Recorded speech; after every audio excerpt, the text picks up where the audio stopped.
Merci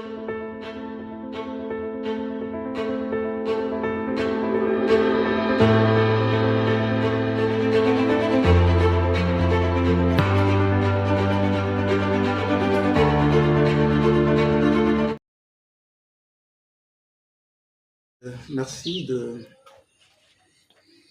m'accueillir sur votre canal. L'Union démocratique et républicaine, l'UDR, se porte bien, très bien. L'UDR a participé aux dernières élections présidentielles, non pas en tant que candidat, mais en tant que soutien. L'UDR continue à mener ses activités comme beaucoup d'autres formations politiques. Donc l'UDR se porte très, très bien.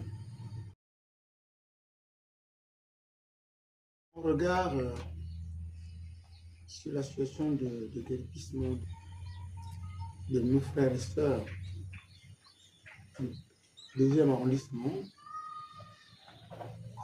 est à la fois une bonne chose, en même temps une mauvaise chose.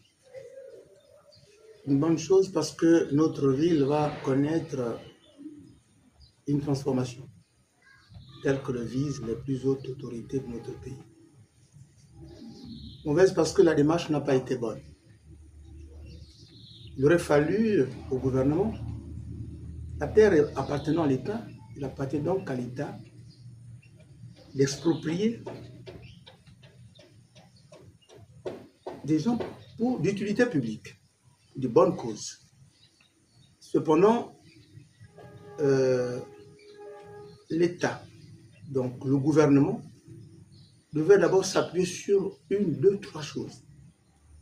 La première chose, c'est de savoir si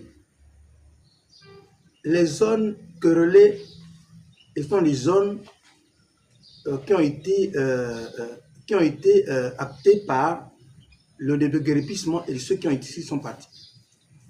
La deuxième chose, c'était de recenser les populations impactées. Et la troisième chose, ça devait être la communication. Toujours la communication. C'est la pédagogie, toujours rappeler. La démarche n'a pas été très très bonne par le gouvernement. Je ne sais pas, nous avons vu un ministre de la République aller tâtonner sur les chaînes, la première chaîne de notre télévision. Vous venez à une émission importante comme celle-là pour faire une déclaration, vous n'avez aucun support juridique, vous tâtonnez et vous passez votre temps à citer abondamment votre l'huissier, votre supposé. La question que je me pose, c'est celle de savoir, est-ce que le ministre avait vraiment la maîtrise du dossier? Est-ce que la zone qui a été dédommagée, pour laquelle il a cité abondamment l'huissier, était bien celle-là? Là où les zones, c'est selon. Parce qu'il me semble que, au dire des populations, les personnes qui ont été dédommagées étaient sur une autre zone autre que celle querellée. Donc, la première chose, c'était d'abord justement regarder, d'appeler. Et lorsque on demande on cite un huissier de justice dans une affaire, on devait avoir par devers soi des archives et les communiquer. Citer nommément les personnes qui ont été impactées et dédommagées. Or, ce n'est pas le cas. Donc, c'est une appréciation amère de la situation du point de vue humain. Je suis humain.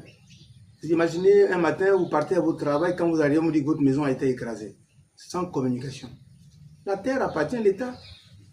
Mais toutes ces actions posées par tous ceux qui entourent le chef de l'État ne visent pas justement son illumination, c'est beaucoup plus. Ils sont en train d'altérer l'image du chef de l'État.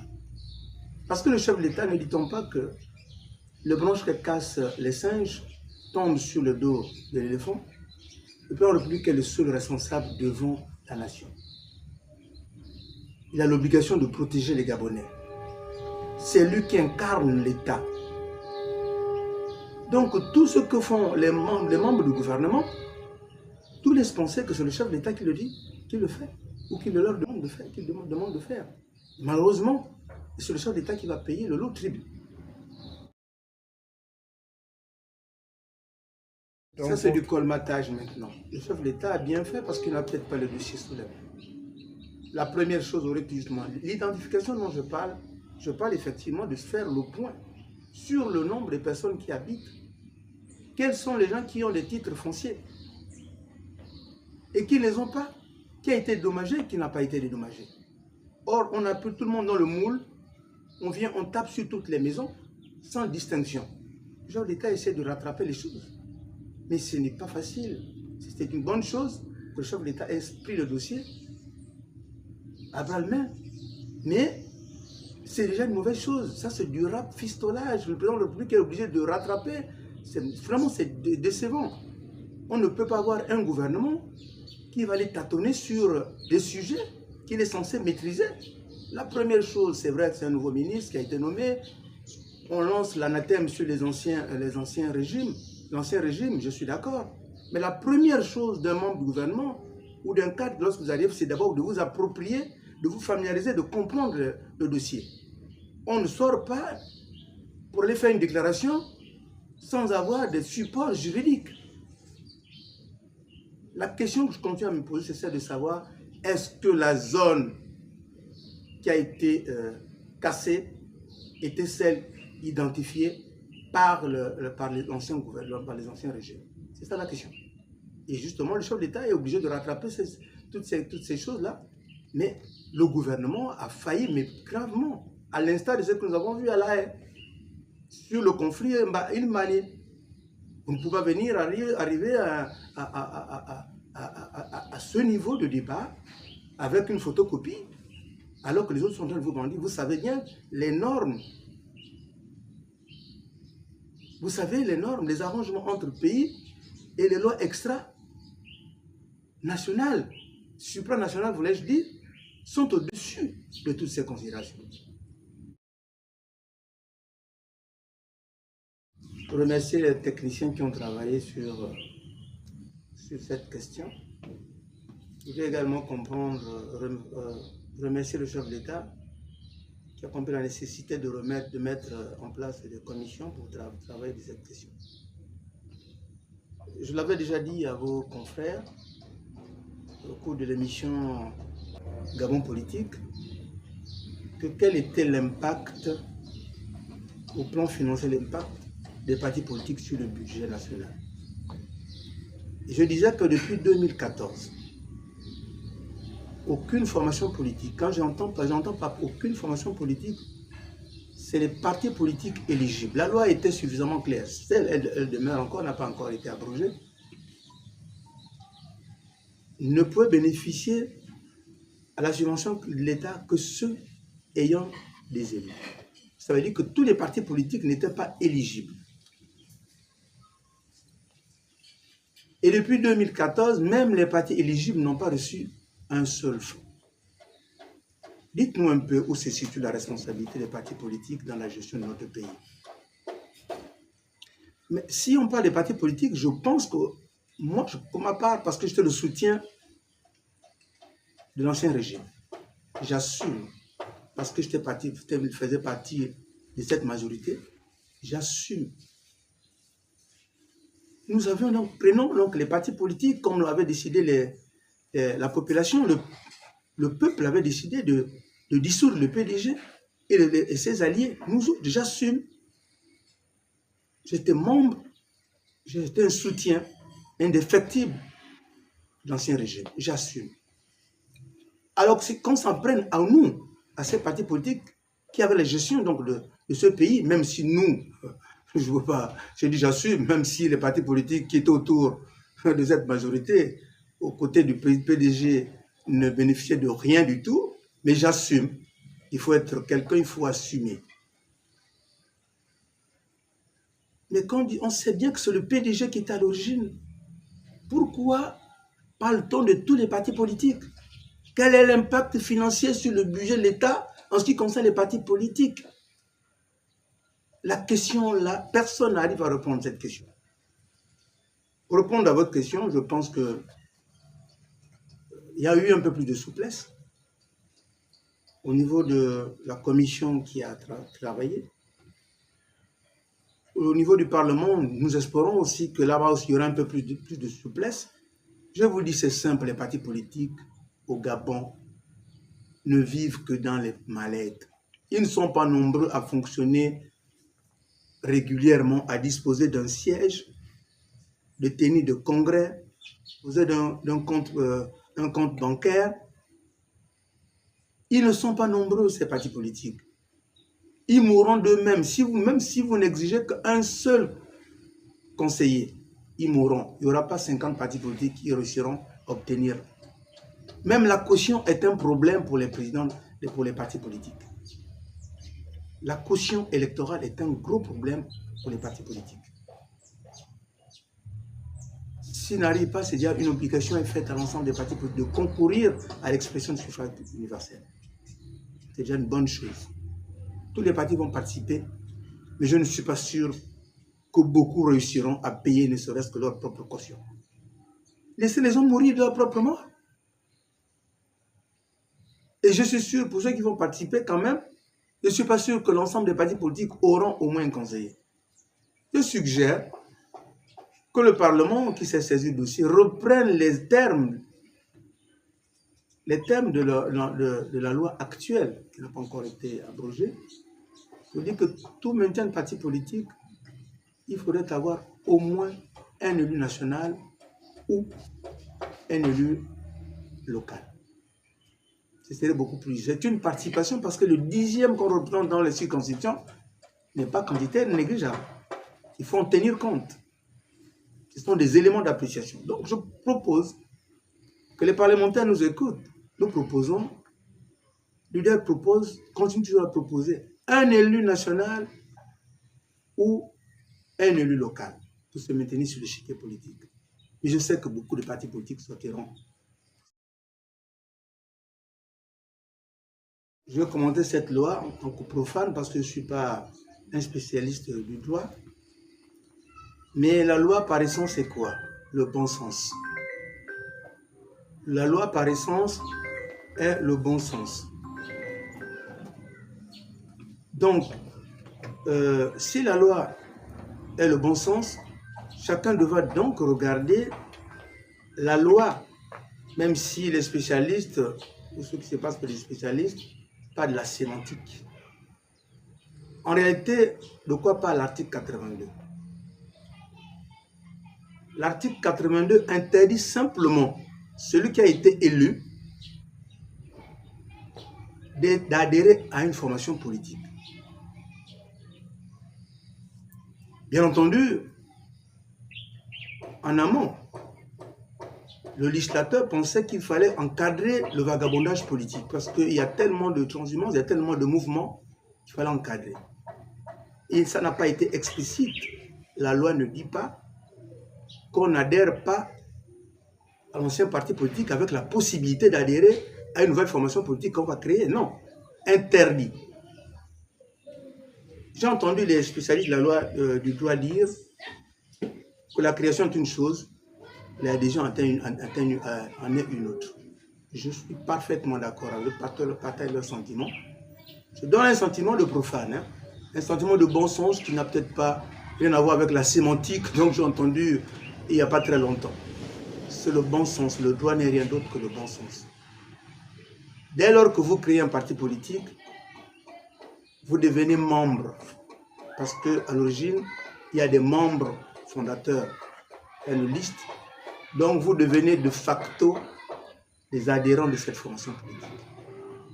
La seule possibilité pour le chef de l'État aujourd'hui, pour ne parler là, je ne parle de manière globale, mais non, singulièrement sur la question du chef de l'État, je pense que le président de la République gagnerait à continuer à travailler avec tous les soutiens qui sont autour de lui. Et si le besoin se fait sentir, il pourra créer le parti politique à la fin de son mandat. Autrement dit, il n'est pas aussi impossible de demander de faire créer un parti politique sans être membre. Mais il est créé par d'autres personnes. d'autres personnes. Cependant, il ne pourra pas être membre fondateur de cette formation politique parce que cette formation politique il va adhérer comme militant. Et au cours des congrès, le président pourra devenir président de cette formation politique. Le président n'a pas besoin aujourd'hui d'un parti politique, me semble-t-il. C'est un président qui a été élu avec 94%. Donc c'est un président de l'ensemble des partis politiques du Gabon et des associations. Il n'y a aucune contestation. Quelle est la raison pour lui aujourd'hui, après avoir obtenu 94% de suffrage, de créer une formation politique?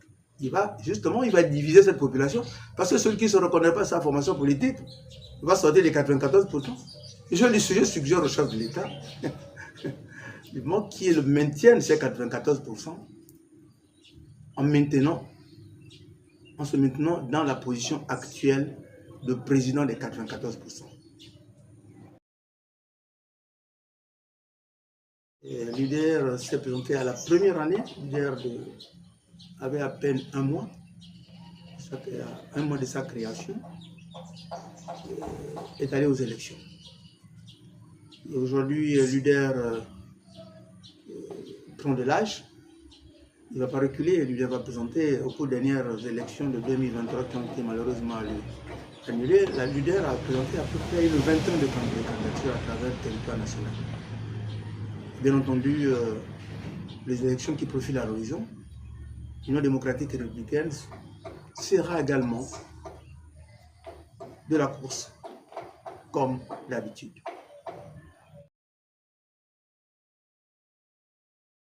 Le problème de nomination appartient à l'autorité qui nomme. J'estime que j'ai fait ma part, et une part tout à fait sincère. N'attendez pas une contrepartie. Maintenant, il appartient à l'autre que nous avons soutenu. Effectivement, nous l'avons soutenu à travers toutes les actions d'ailleurs. D'abord, les plus grandes. Nous avons participé au dialogue d'Angondje.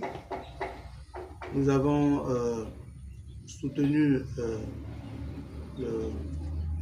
la Constitution. Nous avons organisé un conseil national d'abord pour appeler nos militants à voter. Nous avons fait battre campagne. Avec nos propres moyens, bien entendu, nous n'avons pas été associés. Et c'est normal. Lorsque l'on est engagé pour soutenir quelqu'un, on doit le faire avec le cœur. Moi, je n'ai pas fait ça avec les calculs. Maintenant, il appartient à l'autre partie. J'ai eu quelqu'un soutien qui nous accompagnait, qui m'a accompagné, et bien je vais penser à lui. Et moi, je ne sais pas moi, crier sur le toit pour dire pourquoi je n'ai pas été nommé, pourquoi je n'ai pas été appelé, pourquoi je... Non, je ne le ferai pas. J'ai été la dernière, c'est justement dans la coordination, dans le département de Gombi et You. Nous avons soutenu le candidat. Nous l'avons choisi librement. Ce n'est pas lui qui est venu vers nous pour qu'on le choisisse, nous l'avons choisi. Depuis la prise de pouvoir, et nous l'avons accompagné jusqu'à son élection. Donc pour nous, ce n'est pas une dette morale, mais nous pensons simplement que c'est à lui qu'il appartient. S'il pense qu'il faut associer l'UDR à la gestion de l'État, mais l'UDR reste disposé à recevoir. Maintenant, s'il pense que ce n'est pas le moment ou que nous ne sommes pas associés, écoutez, l'UDR ne viendra pas sauter, ne sautera pas sur le toit pour dire nous avons travaillé pour vous, nous-mêmes, vous faites ceci. J'ai presque tout dit, mais il manque toujours pas de choses à dire. Nous, le président Oligui a été élu avec 94%.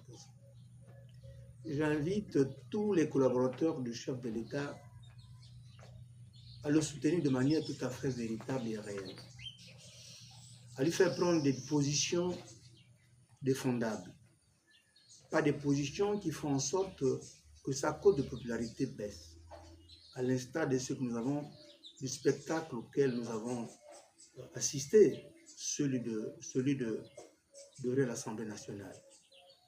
C'est complètement ridicule. Le plan, il est bien, mais la faisabilité est très mal. Les idées sont très bonnes, mais l'approche n'est pas bonne. Donc, amenons celui que nous avons élu avec 94% poussant à faire des choses pour se maintenir sur l'échiquier politique, pour maintenir son pourcentage.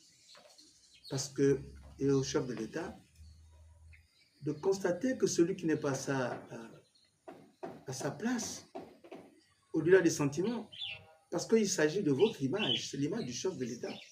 C'est vous qui prenez le coup, parce que quand on dit non, le président de la République ne peut pas faire ça, on ne parle pas des ministres, la personne que l'on cite, c'est le chef de l'État. Alors de grâce, vous qui êtes aux côtés du chef de l'État, quand ça ne va pas, dites à votre papa que papa, ça ne marche pas. Si ce sont les initiatives qu'il prend lui-même, à contrario, ce n'est pas la peine de l'indiquer des pistes qui ne sont pas très bonnes et qui feront de lui un homme impopulaire. Ce monsieur mérite mieux que ce que vous lui faites, les voies vers lesquelles vous l'entraînez. Vraiment, c'est vraiment déplorable. Vous vivez avec les Gabonais, que vous allez mettre complètement la belle étoile. Aujourd'hui, il faut trouver des situations, des solutions magiques. Allez prendre les enfants qui devaient passer le bac là maintenant pour les mettre dans les internats. D'autres sont relogés dans d'autres endroits. Mais l'état psychologique de celui qui va concourir est où? Je pense que nous devons accompagner le chef de l'État de manière tout à fait sincère. Je vous remercie.